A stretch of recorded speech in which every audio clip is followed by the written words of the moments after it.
Nous reprenons nos débats pour cette fin d'après-midi avec donc ce fameux thème « L'eau est-elle un médicament ?» et seront présents à la table ronde Jean-Louis Chaussade, Gérard Friedlander et Monique Romont. Voilà. Jean-Noël Flézaquier devait diriger le débat, mais il a dû être opéré. Ne vous rassurez-vous, rien de grave, mais il est coincé à Tours. Je le remplace donc au pied levé. Et Jean-Louis Chaussade a été coincé par la grève d'Air France entre deux vols. Et Air France et Suisse assurant les mêmes vols sur Genève, on est coincé. Il sera avec nous en vidéovision pour ce débat. Nous allons commencer par l'eau. Par le thème exact, l'eau est-elle un médicament? Je voudrais bien savoir ce qu'en pense Gérard Friedlander qui a eu l'idée, parce que je me souviens de la fameuse canicule de 2003, où nos anciens, pour prendre un vieux terme, mouraient de déshydratation, 13 000. Qu'est-ce qu'on a vu en 2004?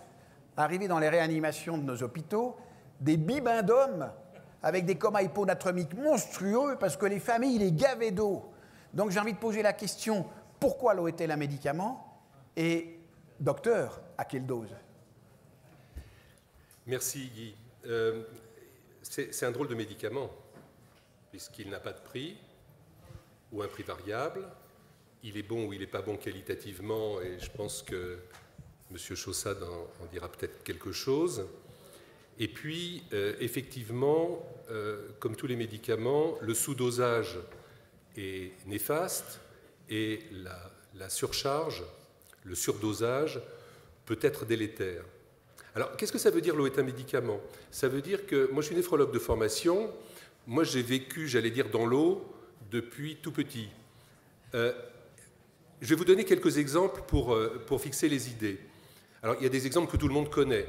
Pour les quelques malheureux qui ont eu des crises de colique néphrétique, et qui savent ce que c'est en termes de douleur une lithiase urinaire, la première des recommandations qu'on leur donne, c'est il faut boire. Il faut boire davantage, et puis l'été, il faut boire davantage, et puis quand vous voyagez, il faut boire davantage. Donc, est-ce que c'est un médicament dans ce cas-là? Pas réellement. Est-ce que c'est une mesure de prévention? Certainement. Je vais passer vite sur les infections urinaires, même chose. L'infection urinaire, c'est une maladie très urologique. Très urologique, c'était juste pour te faire plaisir. Après, on va passer à autre chose. Bien sûr, l'eau est une mesure de prévention de récidive qui est tout à fait importante. Je reste encore une seconde dans l'urologie pour donner l'exemple du cancer de la vessie. Cancer de la vessie, ce qu'on sait un petit peu moins que pour le cancer bronchique, c'est que le tabac est un facteur de risque majeur et indépendant du cancer de la vessie.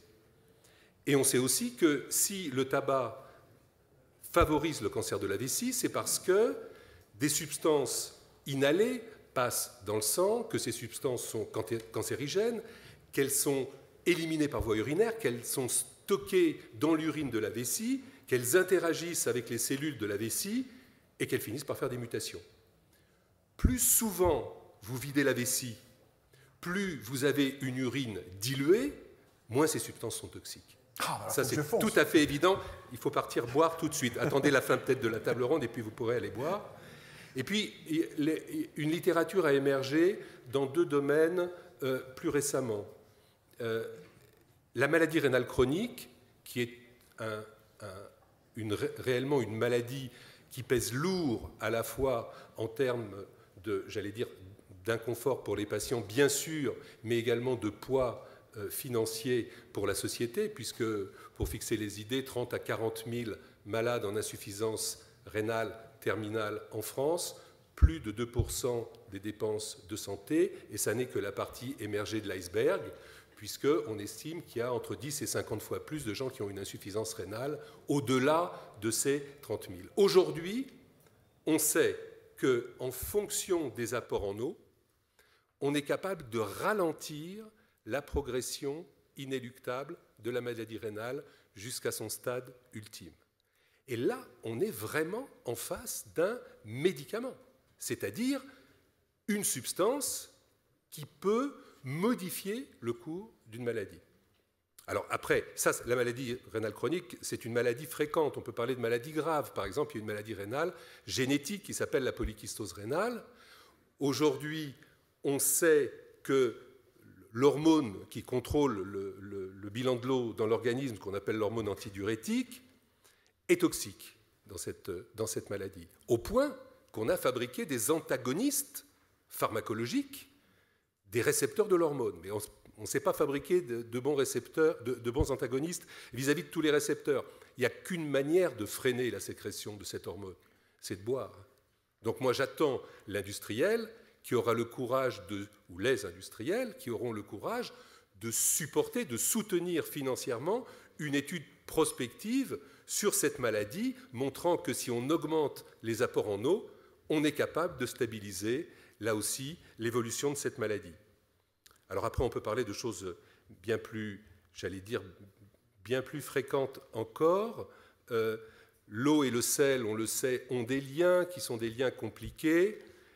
Le rôle de cette même hormone antidiurétique dans l'hypertension artérielle commence à être démontré, les études sortent, donc on dépasse largement là le petit cercle des maladies rénales. Et puis enfin, je voudrais vous livrer, et après j'arrête, promis, une observation, bien sûr publiée, là aussi, plus provocante encore. Vous savez que récemment, il y a une dizaine d'années environ, a été découverte une hormone qu'on a appelée Cloto du nom d'une des parques qui tissent le fil de la vie. Et on sait que lorsqu'on manque de cette hormone fabriquée par le rein, Cloto, on a un syndrome de vieillissement accéléré.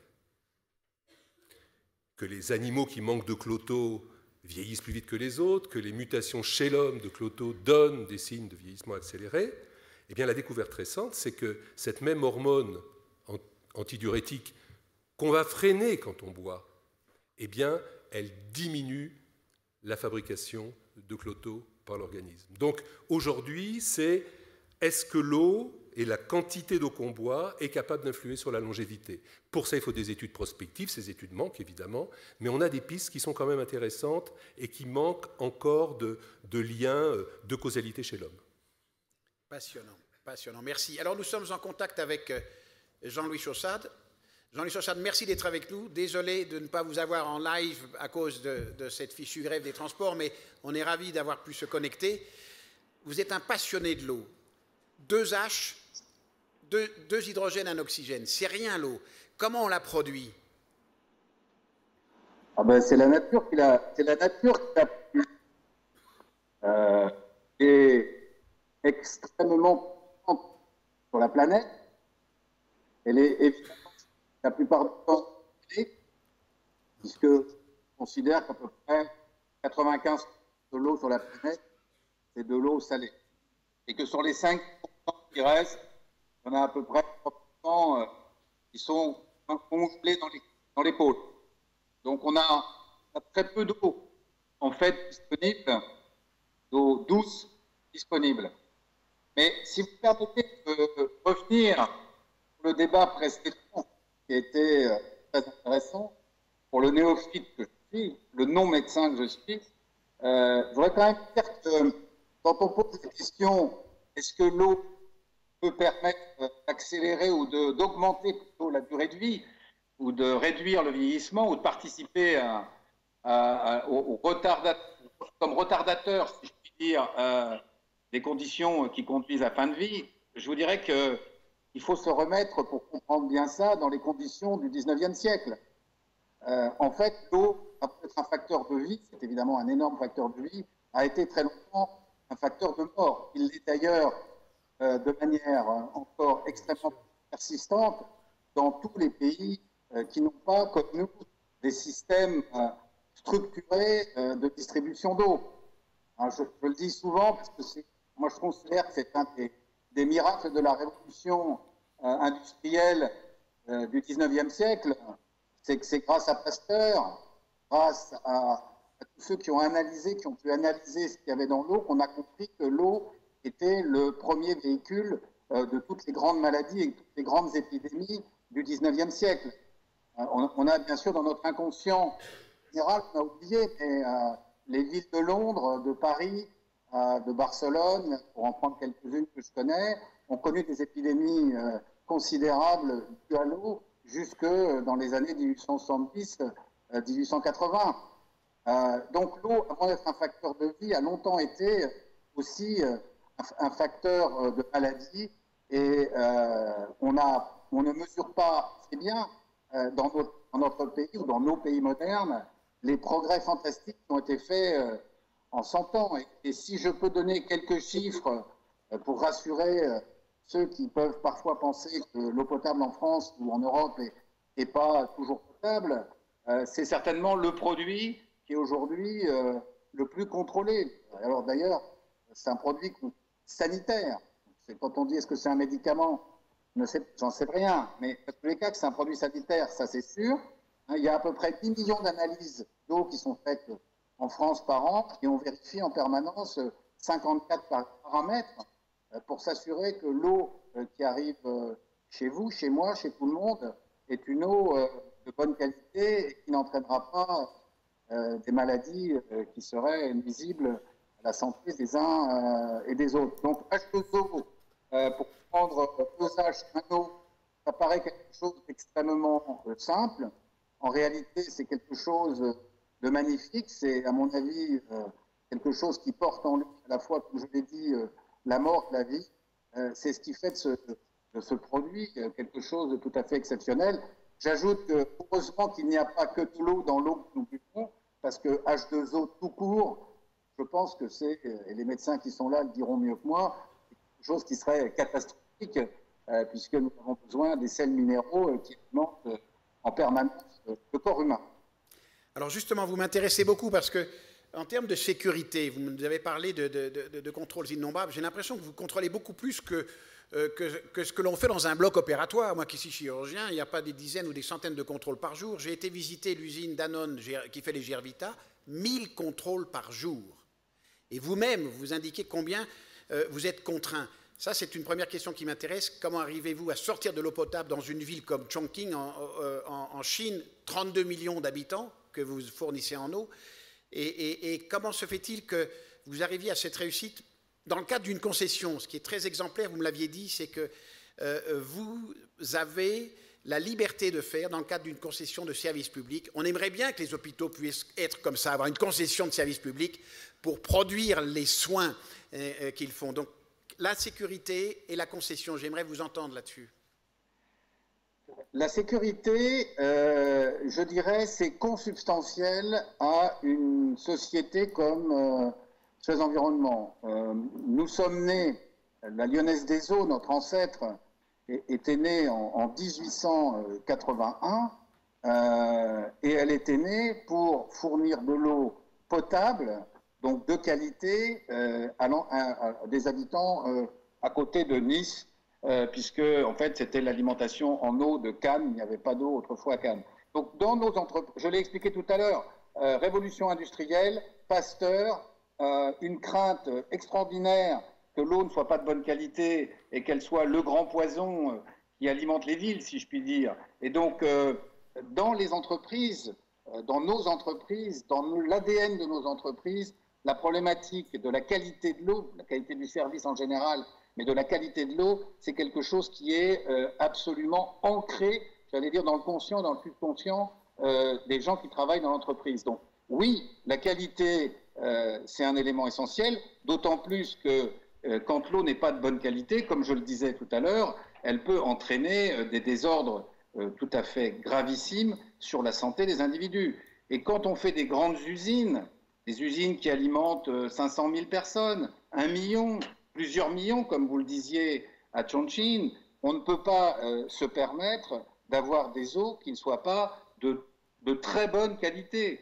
Et très bonne qualité dans notre jargon, c'est évidemment une eau transparente, etc. Mais surtout, c'est une eau qui soit conforme à la réglementation de l'OMS. Et c'est pour ça que tout à l'heure, rapidement, je vous ai parlé des 54 seuils de qualité qui doivent être respectés. Et il n'y a pas d'entreprise de distribution d'eau si elle n'est pas ancrée dans l'idée que la qualité, c'est le premier service, la qualité de l'eau, c'est le premier service qu'elle rend à ses concitoyens, que ce soit des clients ou des abonnés. Alors, sur la problématique des concessions, des délégations de services publics, c'est effectivement le modèle français. C'est le modèle du canal de Suez. C'est 1870. Hein, c'est les Français qui ont effectivement inventé ce mode de gestion par lequel l'autorité publique garde les pouvoirs régaliens, les pouvoirs de contrôle, les pouvoirs de décider les objectifs long terme de la concession, c'est-à-dire le niveau des investissements, c'est-à-dire l'objectif, la qualité de l'eau, le débit, etc. Et on laisse ensuite, une fois ces objectifs fixés, y compris d'ailleurs le tarif, qui n'est jamais fixé seul par l'entreprise, mais qui est fixé par la puissance publique en fonction des obligations qu'elle donne ou qu'elle demande de supporter aux concessionnaires. Ensuite, effectivement, le concessionnaire agit comme une entreprise privée qui respecte un certain nombre de normes, mais qui essaye de rendre le service qu'on lui a demandé au meilleur coût. Et c'est pour ça que quand on regarde, par exemple, le prix de l'eau en Europe, on voit que la France est extrêmement bien placée, avec un prix de l'eau moyen au assainissement de l'ordre de 3,3, 3,4 euros. La moyenne européenne, c'est 3,5.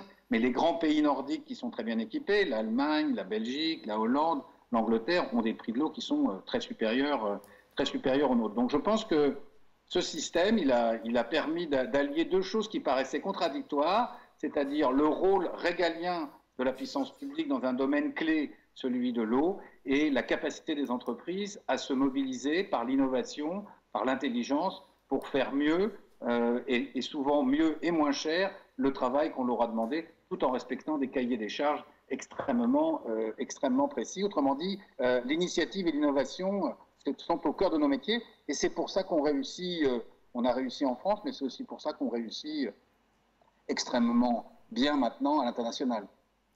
Parfait. J'ai encore une question à vous poser, parce qu'on voit les écolâtres nous dire que la Terre va manquer d'eau, il faut 3 tonnes d'eau, je crois, pour produire 1 kilo de steak. Or, les pays émergents vont vers une nourriture carnivore. Quelle est votre vérité à ce sujet? Alors, la vérité, c'est il y a un certain nombre de vérités qui sont incontournables. Et la première des vérités, c'est que la quantité d'eau disponible sur la planète, d'eau douce disponible sur la planète, est à peu près constante. Et comme la population augmente, en gros, elle va augmenter en 150 ans, on va dire d'un peu moins de 2 milliards à probablement aux environs de 9 milliards, on voit bien que la quantité d'eau disponible par habitant va diminuer. En gros, elle va diminuer, pour faire simple, de 15 000 à peu près mètres cubes de ressources disponibles par habitant à quelque chose qui va être quelque chose de 3 000. Alors, tout ça, c'est des chiffres, mais on sait que quand on tourne aux alentours de 1800, on commence à être dans des épisodes de sécheresse, et quand on descend en dessous de 1000, pour simplifier, on est dans ce qu'on appelle le stress hydrique, c'est-à-dire le véritable manque d'eau. Et nous savons aussi que l'eau n'est pas bien répartie sur la planète. Donc, quand on sera à 9 milliards, si on n'a pas une gestion optimale de l'eau, on aura des problèmes très sérieux d'eau. Et je pense d'ailleurs que quand on parle de réchauffement climatique, le premier alarme, ça va être les endroits où il va manquer d'eau. Je donne souvent ces deux chiffres qui sont les chiffres de la Chine. La Chine représente à peu près 23% de la population mondiale, mais elle n'a que 8% des ressources en eau, et ces ressources ne sont pas homogènes sur l'ensemble du territoire. Alors vous allez me dire, est-ce qu'il y a des solutions?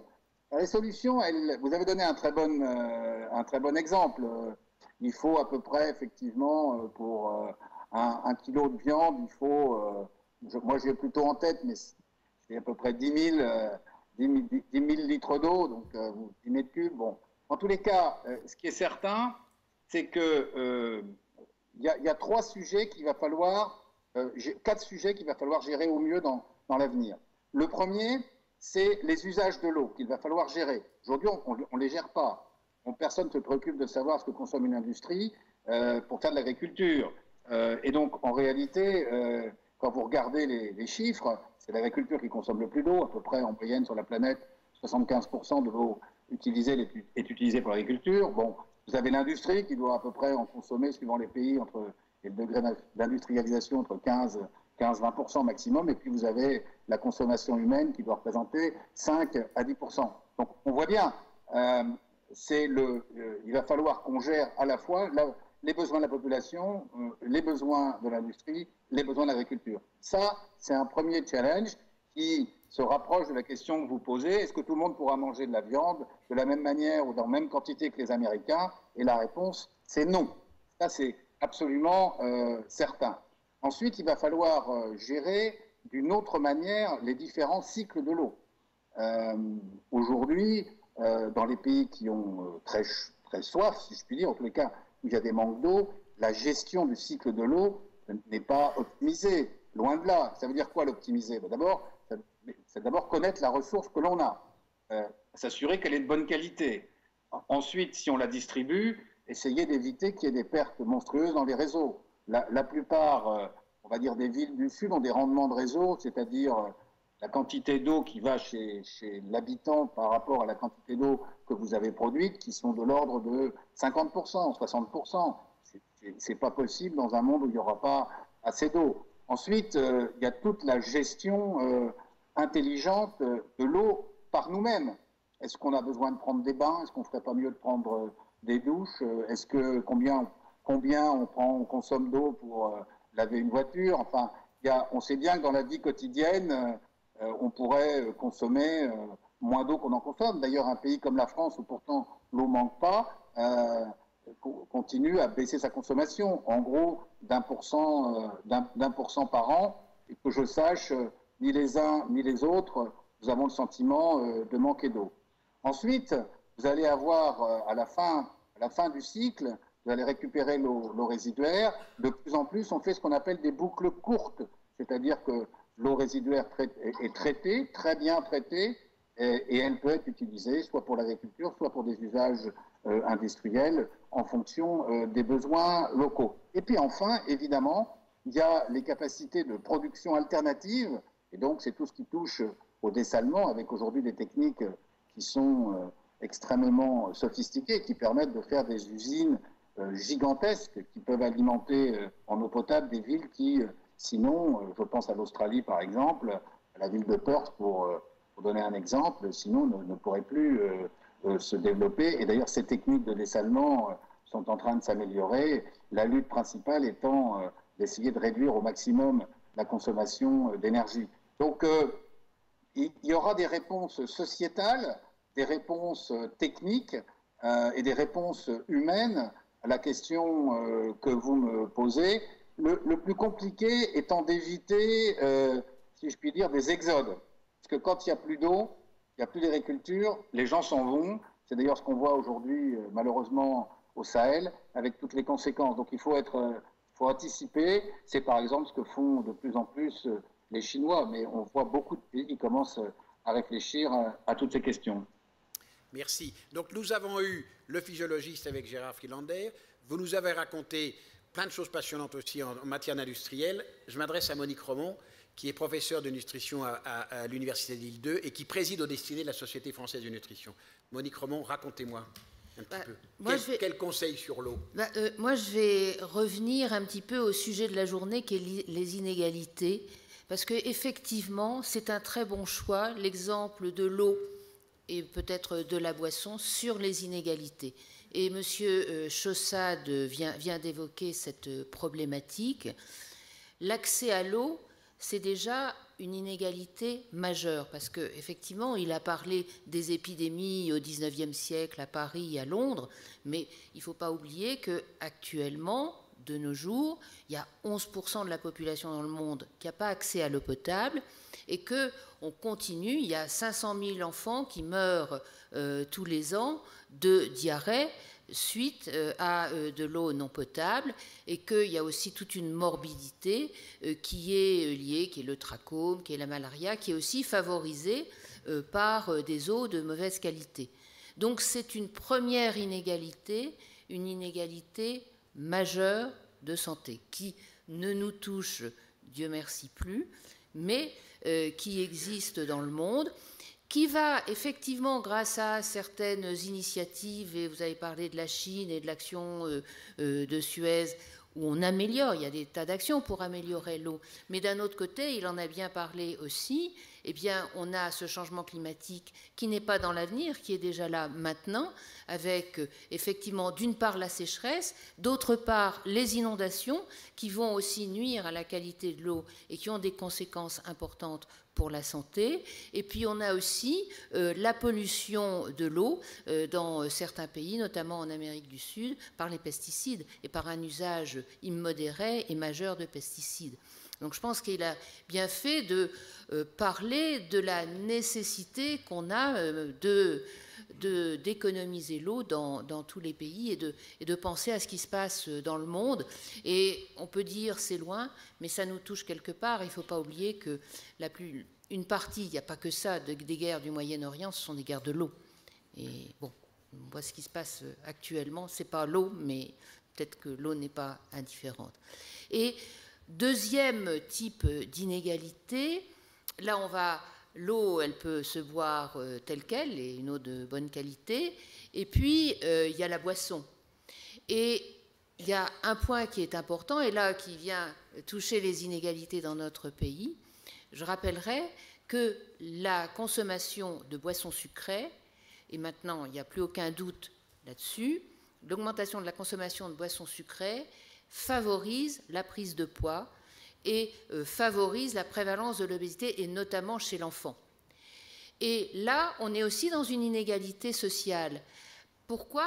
Parce que, effectivement, c'est dans les populations les plus défavorisées qu'on a effectivement le plus d'obésité de l'enfant, et l'obésité de l'enfant est un bon indicateur des inégalités sociales de santé. Quand on voit des quartiers ou des populations où il y a une prévalence élevée d'obésité de l'enfant, on a tous les indicateurs d'inégalité sociale qui sont là.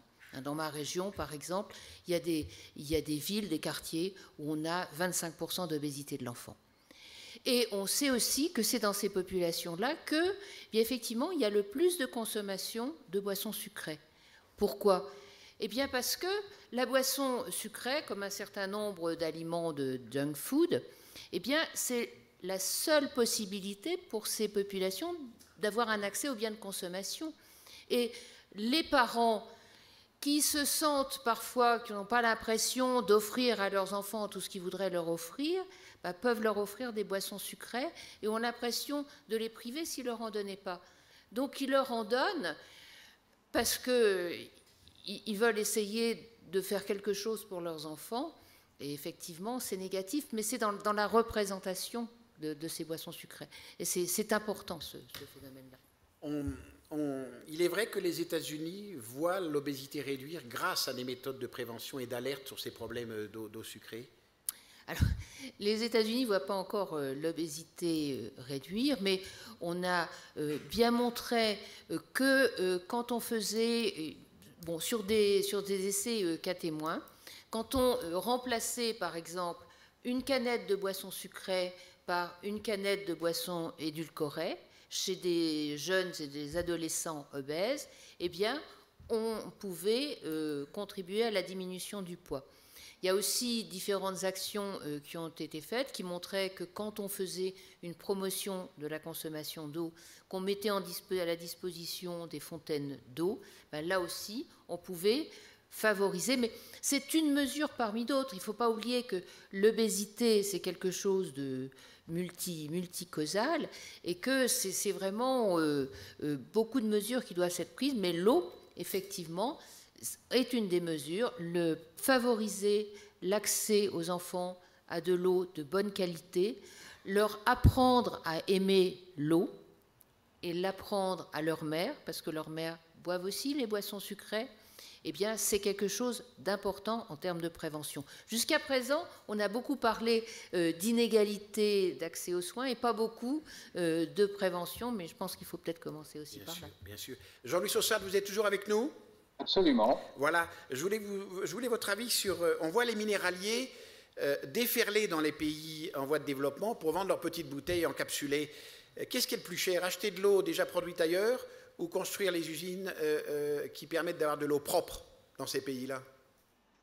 Alors, je voudrais d'ailleurs, puisque vous me posez la question, je voudrais revenir sur les problématiques de l'obésité. parce que l'obésité est aussi par l'absence d'eau potable. J'ai en tête l'exemple. Ah, on entend moins bien là. On a un petit problème de son. Allez-y. Allez-y. Au Mexico, la bouteille de Coca-Cola coûte moins cher que la bouteille d'eau en bouteille. Et donc, ça a eu comme conséquence une obésité massive des enfants. Et il a fallu que le gouvernement mexicain subventionne, en tous les cas, trouve les moyens de réduire le prix de l'eau en bouteille. En général, ce sont des bonbonnes, pour pouvoir commencer à faire baisser les problématiques d'obésité. Donc, ces sujets, qualité de l'eau versus le moyen de boire, c'est un sujet qu'on retrouve et qui est universel. Alors, vous allez me dire, pourquoi est-ce que tout le monde ne construit pas des usines d'eau potable qui alimentent la population plutôt que de lui faire boire de l'eau en provenance de bonbonnes? Il y a plusieurs réponses à cette question et cet environnement il a été confronté dans toutes les grandes concessions que nous avons eues à l'étranger. Premièrement, les gens qui n'ont pas accès à l'eau potable sont généralement les plus pauvres. Le cœur des grandes villes dans tous les pays de la planète sont alimentés en eau potable. En gros, le rapport de l'eau potable et de l'eau en bouteille, c'est un rapport de 1 à 1000. Donc, ça explique très très bien que les cœurs des villes où est concentrée la richesse ont accès à l'eau, et à la périphérie, les gens ont des porteurs d'eau, pour simplifier, qui leur coûtent très cher et qui réduisent leur capacité, je dirais, à se développer, puisqu'ils concentrent une part importante de leurs revenus à l'eau et d'ailleurs aussi à l'assainissement. Et pourquoi est-ce qu'on ne construit pas massivement des systèmes d'eau et d'assainissement? Parce que, en fait, c'est extraordinairement coûteux et complexe. En France, on l'a oublié, mais la ville de Paris a commencé à s'équiper, je dirais, dans les années 1860. On a mis quelque chose comme 150 ans à avoir un système d'eau et d'assainissement à peu près stabilisé et de bonne qualité. On a en France, dans cette période, à peu près posé 1 million, un peu moins, de kilomètres de tuyaux. Donc les investissements sont considérables, concernent des populations souvent délaissées et n'est pas très souvent une problématique, la première problématique de développement des gouvernements dans ces pays-là. Donc vous avez cette... et pour sortir de ça, il n'y a pas 36 solutions. Il faut investir massivement et il faut donc aider massivement ces pays, ce qui suppose aussi qu'il y ait une gouvernance adaptée, ce qui n'est pas le cas dans beaucoup de pays. Bien sûr. Merci. Vous restez avec nous, Gérard. Oui, je voulais rebondir sur les dernières interventions, évidemment pour m'y associer, peut-être pour les amplifier, sur les expériences qui ont été faites dans des écoles en Allemagne que vous avez mentionnées, aux Pays-Bas, où on a mis à disposition des fontaines à eau dans les classes. Ça n'était pas simplement mettre à disposition des bonbonnes et permettre aux enfants d'aller chercher de l'eau. Il y a eu tout un environnement pédagogique pour sensibiliser les enfants au problème de l'eau, exactement comme M. Chaussade les a mentionnés. Où est-ce que l'eau manque? Pourquoi est-ce que l'eau est un bien précieux?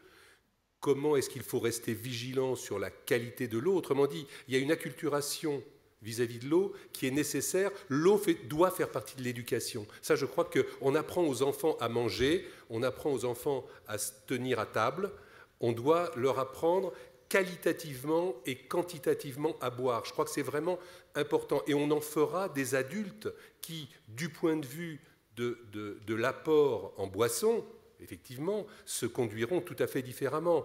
Et je pense qu'il y a des enjeux pédagogiques, et je veux dire, la société ne peut pas faire autrement que de se les approprier. Et puis, il y a des enjeux de santé, et je crois que ces enjeux de santé, l'obésité bien sûr, mais bien d'autres sont importants. Je voudrais simplement rappeler que des études sortent aussi assez régulièrement sur l'importance de l'hydratation sur les performances sportives. Ça n'intéresse, j'allais dire, ça n'étonne personne. Il suffit de regarder Roland-Garros chaque année pour voir les athlètes s'hydrater sur leur banc. Mais ils boivent très peu. Hein. Ils boivent relativement peu. Alors après, il y a toute la question comment faut-il boire quand on fait des efforts prolongés. Chez les marathoniens, c'est passionnant, mais ça concerne quand même une partie minoritaire de la population.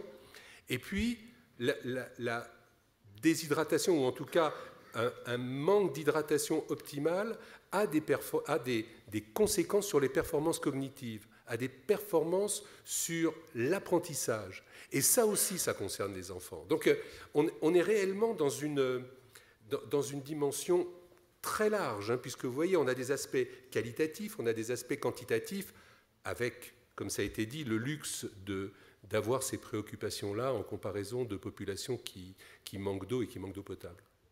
Monique Romont. Oui, je voudrais quand même un petit peu tempérer votre enthousiasme sur l'hydratation. Les études sur les performances cognitives chez l'enfant, beaucoup ont été faites. Alors c'est vrai qu'il faut que les enfants boivent suffisamment, mais ont souvent été faites, j'ai le souvenir de plusieurs, en Israël, dans des pays très chauds. Et donc là, c'est un petit peu différent. Et il faut aussi se méfier, parce que quand on dit... moi, je vois beaucoup de patientes obèses qui... boivent pour éliminer, parce qu'il y avait la publicité buvez et éliminez, donc elles pensent qu'elles vont maigrir si elles boivent beaucoup d'eau. Et donc elles boivent beaucoup d'eau, mais n'éliminent pas tant que ça, parce qu'elles n'ont pas le temps, elles travaillent, et donc elles se laissent leur vessie. Et on voit arriver ces femmes, parfois jeunes, et on a parfois des femmes jeunes, vous êtes urologue, peut-être que vous en avez déjà vu, qui ont des incontinences parce qu'elles boivent beaucoup, pour éliminer de la graisse, mais elles n'éliminent pas beaucoup et elles gonflent leur vessie. Donc il faut quand même faire un peu attention. Je n'ai pas dit qu'il ne fallait pas boire, mais il ne faut pas non plus, quand on voit toutes ces jeunes femmes qui sont là en permanence avec leur bouteille d'eau toute la journée, bon. Absolument, c'est un truc, ce sont des déchets énormes, mais on en reparlera avec Jean-Luc Chaussat, parce que peut-être que l'on peut faire de l'eau à partir des déchets, vous nous le direz. Et c'est vrai que c'est beaucoup de chasse d'eau aussi. Donc c'est de la dépense inutile pour le corps et pour la société. Donc ne pas trop boire. Voilà. Alors, on y va. Ouais, enfin, je pense que moi, je pense que ça fait vraiment partie, cette idée qui a l'air d'être... je pense que c'est le prototype des fausses bonnes idées ou des fausses idées de bon sens. La nature nous a bien fait. Nous sommes des êtres... parfait, puisque le Très-Haut nous a voulu comme nous sommes. Et dans notre disque dur, il y a un truc qu'on appelle la soif. Donc, si on boit, c'est qu'on a soif. Ou plus exactement, c'est quand on a soif qu'il faut boire. Mais je pense que cette logique cette apologie du bon sens, elle a des limites aussi, puisque c'est quand même quelque chose que nous ne respectons pas dans plein d'autres comportements que nous avons et plein d'autres attitudes de prévention. Et je sais, pour y avoir, j'allais dire, trempé pendant des décennies, que le seuil de déclenchement de la soif est quelque chose d'éminemment variable d'un sujet à l'autre.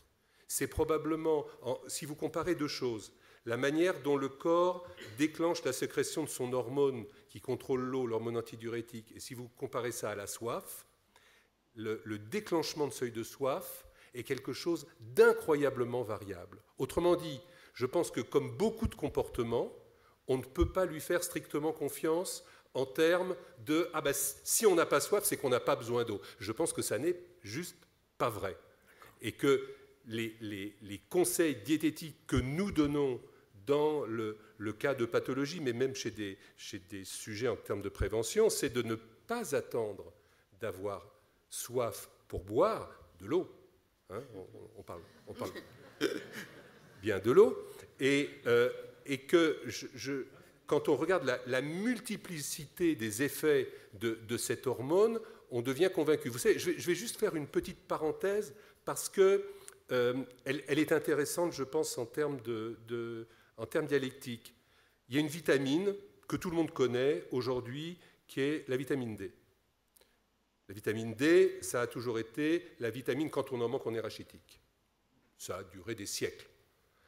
Et puis, au cours des 20 dernières années, on s'est aperçu que la vitamine D avait des effets cardiovasculaires, que la carence en vitamine D était associée à la survenue de certains cancers, que la vitamine D contrôlait l'immunité, et que tout d'un coup, la vitamine D est sortie du champ de l'os, si je puis m'exprimer ainsi.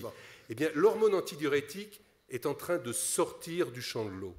Et ça, je pense que c'est important, parce que la manière la plus simple, la plus économique, la plus efficace de laisser cette hormone à des taux raisonnablement bas, ce n'est pas de fabriquer l'inhibiteur compétitif du récepteur machin de l'hormone antidiurétique, c'est de boire de l'eau.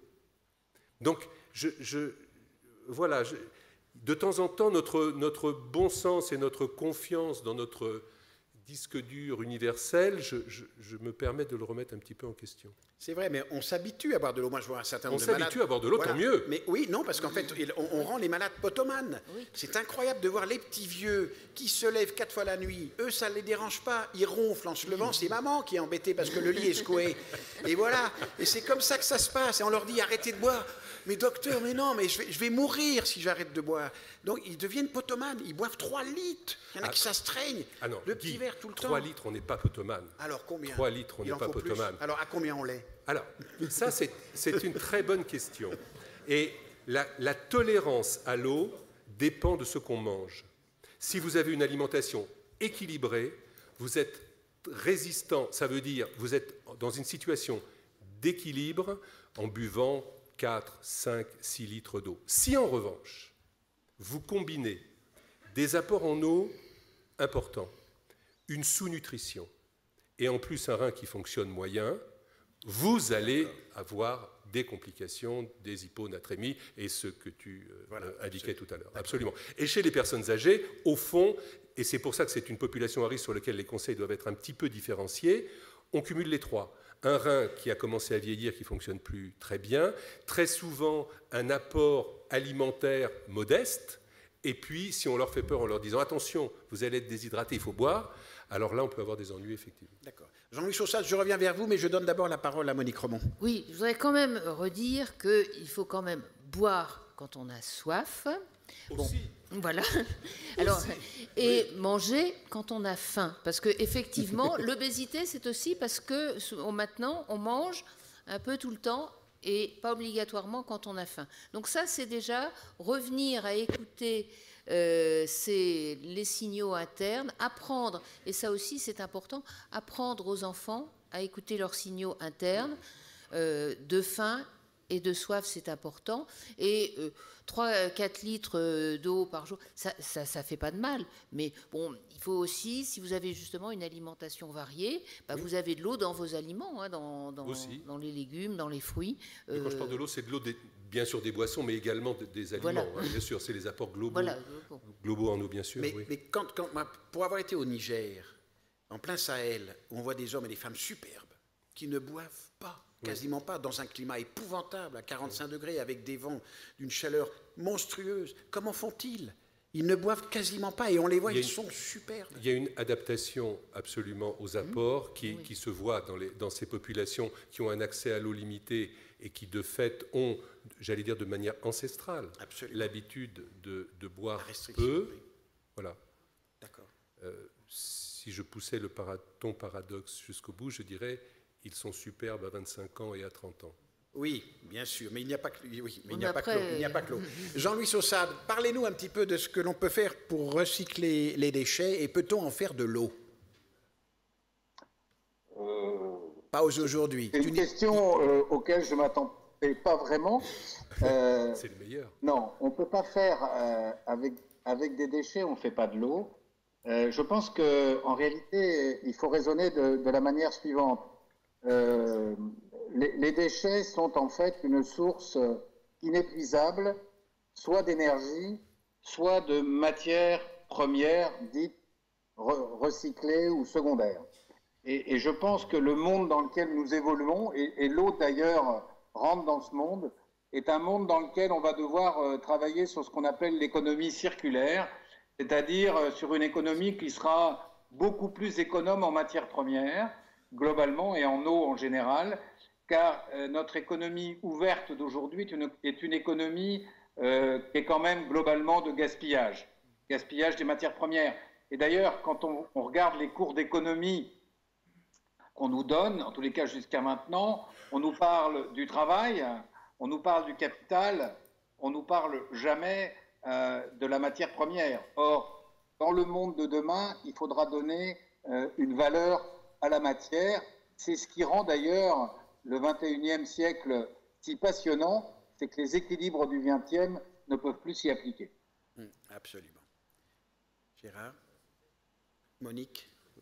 Oui, juste pour revenir, mais pour la mort de la discussion, sur la manière je dirais, d'écouter son corps, notion avec laquelle je peux adhérer très facilement. Mais notre comportement est un comportement qui, au cours des siècles, en termes alimentaires, a beaucoup changé. Il y a 10 000 ans, 20 000 ans, 30 000 ans, nous étions des chasseurs-cueilleurs, beaucoup plus cueilleurs que chasseurs, parce que le mammouth était rare quand même. Donc, on avait une alimentation, comme on le sait, très riche en potassium, quasiment dépourvue de sodium.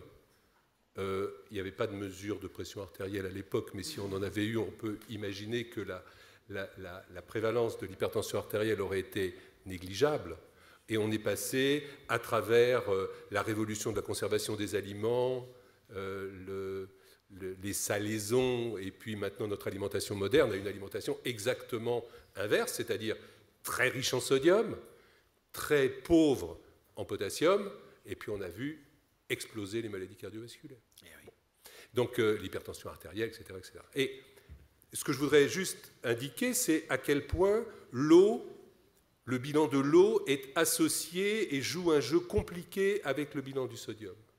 Et qu'on sait très bien que lorsqu'on a davantage de stock de sodium dans l'organisme, on a une modification du bilan de l'eau et de l'hormone, de cette fameuse hormone, l'hormone antidiurétique. Donc, on ne peut plus faire vraiment confiance. C'est pour ça que je veux dire, j'ai un élément de vigilance sur ce bilan de l'eau, sur l'hormone antidiurétique et sur les effets délétères que des concentrations trop importantes peuvent induire, exactement comme l'aldostérone, si on parle de sodium, peuvent induire des effets délétères. Mais je suis frappé de voir à quel point, y compris dans la pharmacopée, on s'est intéressé à juste titre aux excès de sodium, efflorescence des diurétiques, des médicaments qui influent sur le système rénine-angiotensine, les antihypertenseurs, etc. Et au fond, à quel point la modulation du bilan de l'eau a été considérée comme de peu d'intérêt par l'industrie pharmaceutique, jusque très récemment, on a commencé à fabriquer des inhibiteurs, des antagonistes de cette hormone vis-à-vis de récepteurs. Autrement dit, moi je pense qu'on est au début d'une histoire. Et le point, c'est que si on pouvait faire ça, là je vous rejoins à 150% de manière naturelle plutôt que par des substances pharmaceutiques, franchement, c'est pas très cher l'eau, sauf quand on a à en fabriqué beaucoup dans des conditions compliquées. Monique Romand. Moi, je trouve que la conclusion de M. Chaussade était parfaite. C'est-à-dire que le XXIe siècle, il faut qu'on le repense différemment du XXe siècle. Et notre comportement vis-à-vis de notre alimentation, de nos choix alimentaires, de notre environnement, il faut qu'on y réfléchisse plus en termes plus globaux. Et justement, par rapport à ces inégalités majeures qui se sont creusées. Merci. Jean-Louis Chaussade, vous êtes toujours là? Absolument. Voilà. Donc vous êtes un homme heureux, président au destiné de Suez Environnement. Puis-je prendre une action? Vous avez l'avenir devant vous. Écoutez, je ne peux rien recommander de particulier, mais je trouve que si vous avez des choix à faire, celui sur l'environnement n'est pas le plus mauvais. Et très sérieusement, la conclusion précédente, je la partage beaucoup.